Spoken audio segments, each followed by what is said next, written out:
Good morning, Year 8, or it may be good afternoon. We are starting the digital challenge. Now, this video is going to cover 5 lessons, so you will find through it that you need to keep pausing, doing the work, and then continuing on. And then you can use this in the next lesson and so on and so forth.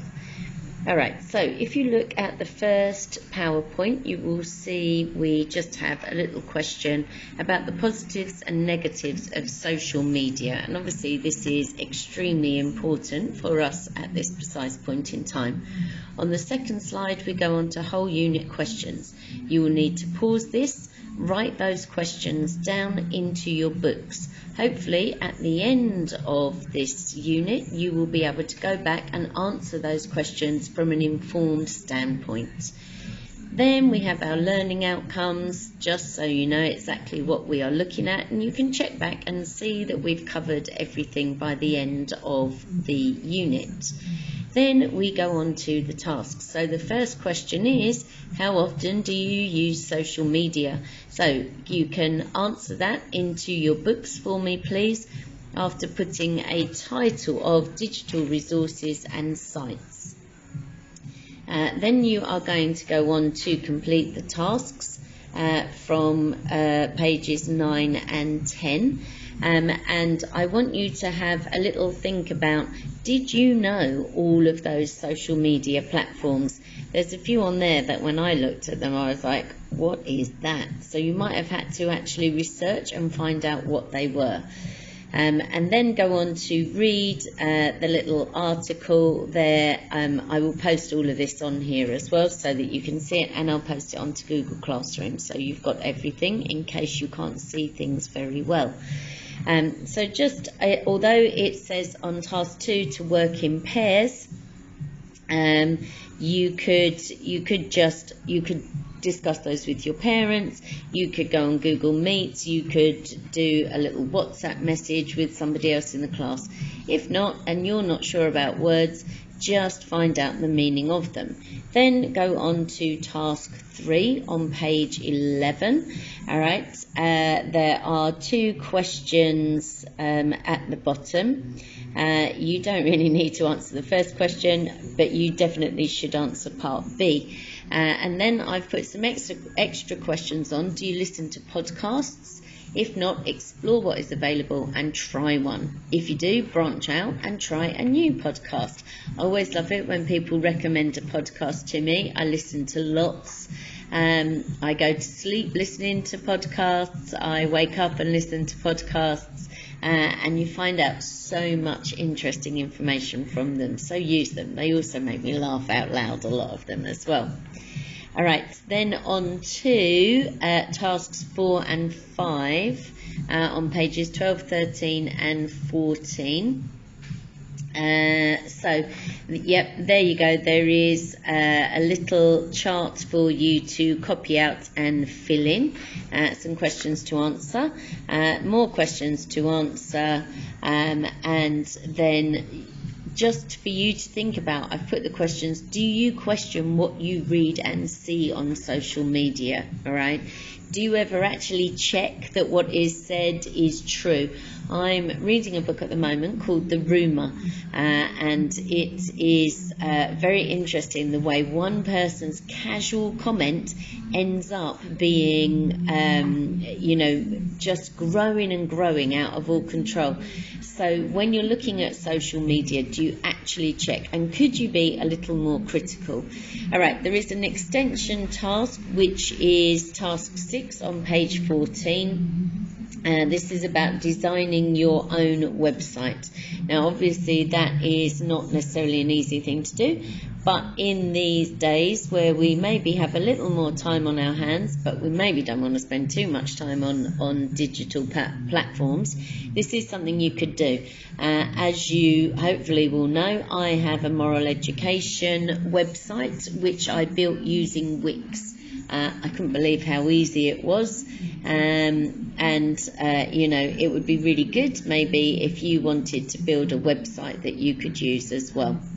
You will notice on here that I've put a homework task of listening to a new podcast, and would you recommend it to your classmates?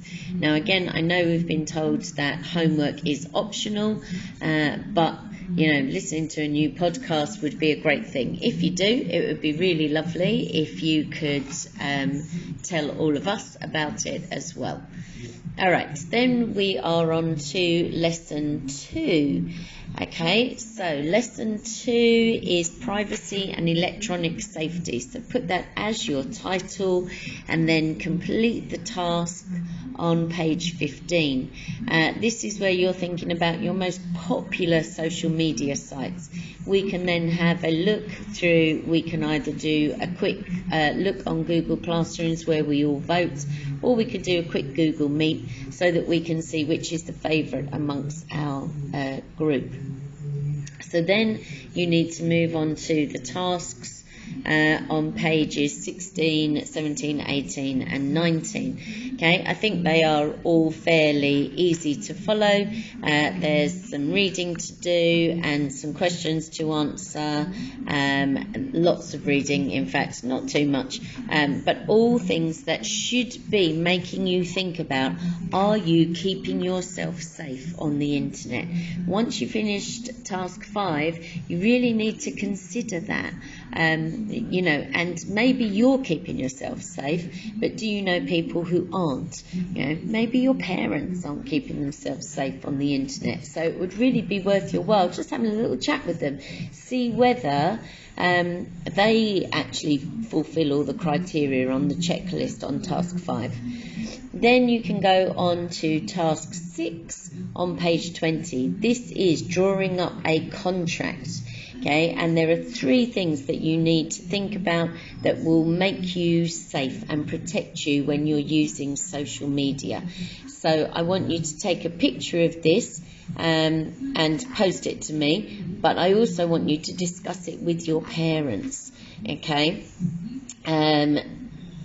so you need to get them to help you with staying safe on social media as well. And then I've put a homework there of write a paragraph summarising your discussion with your parents.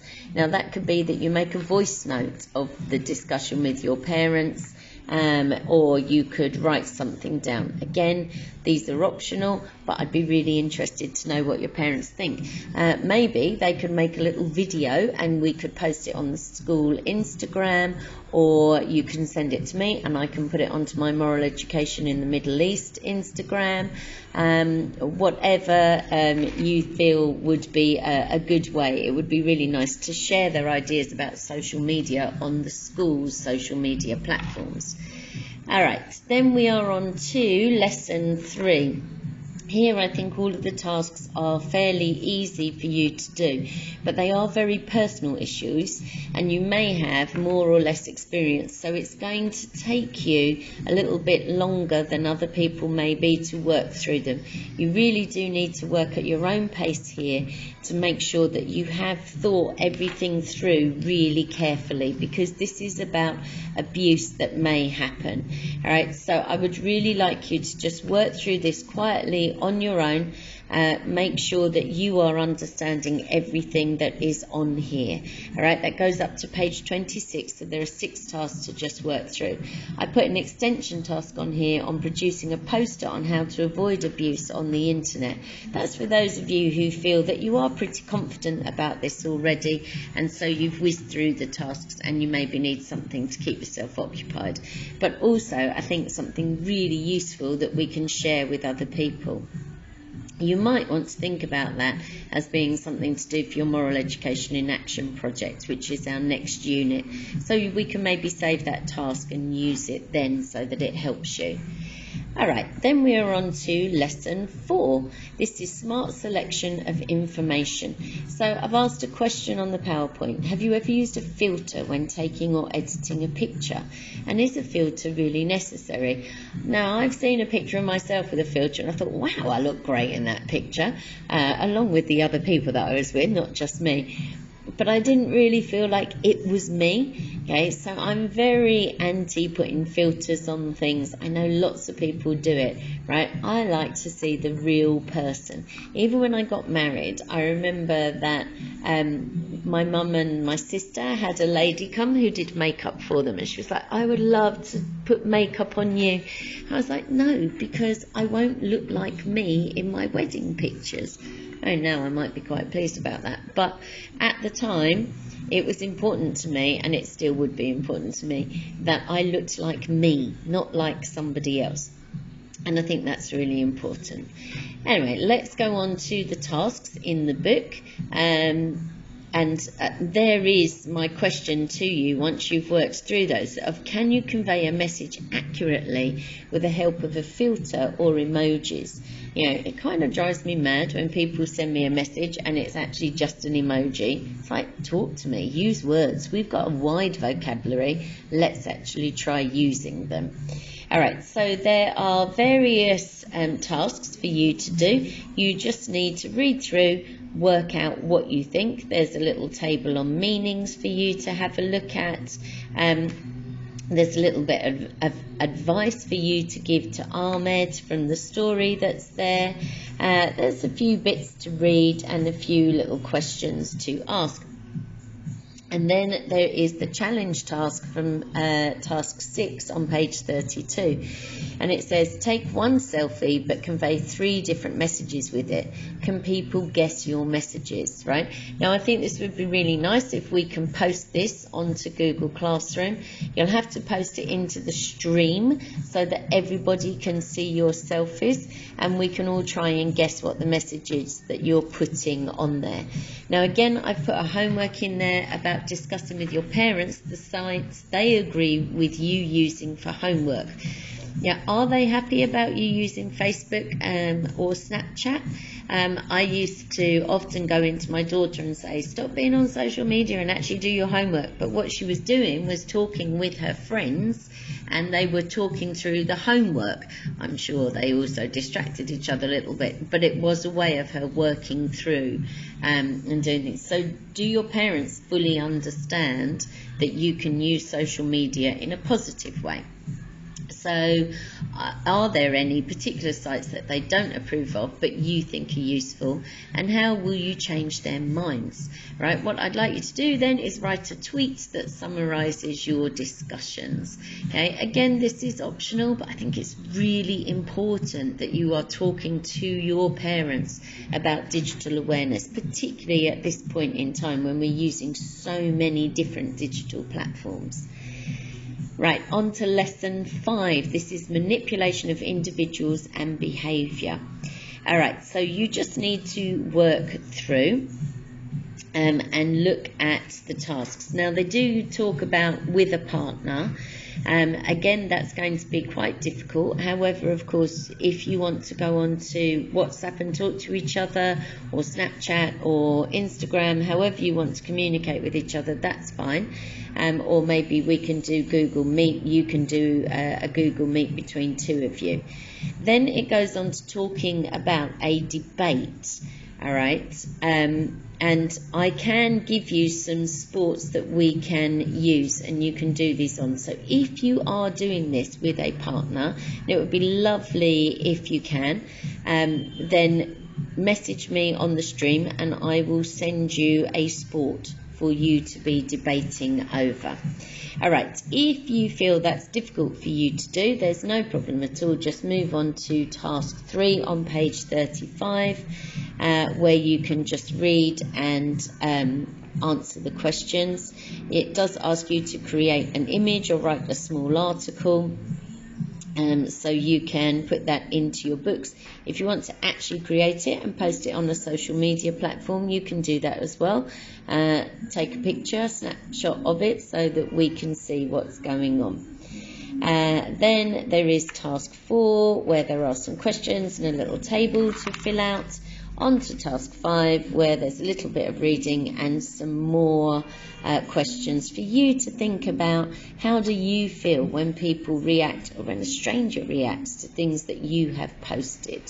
Okay, and then finally task 6 is asking you to design emojis.